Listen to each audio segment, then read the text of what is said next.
সবকিছু মেডিসিন দিয়ে ঘর পরিষ্কার করছি। আবার ভাইয়ের কাছে অর্ডার দিচ্ছি পাখি নেওয়ার জন্য। আলহামদুলিল্লাহ পাখি রেডি।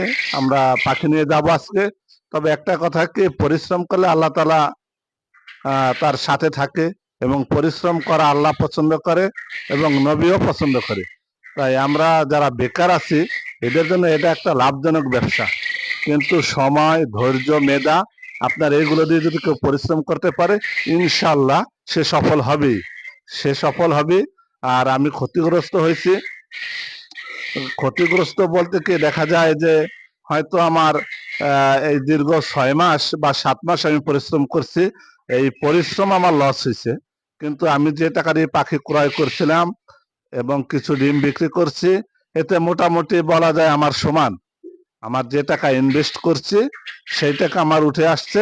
কিন্তু আমি যে 6 মাস সময় দিচ্ছি বা 7 মাস, এইটা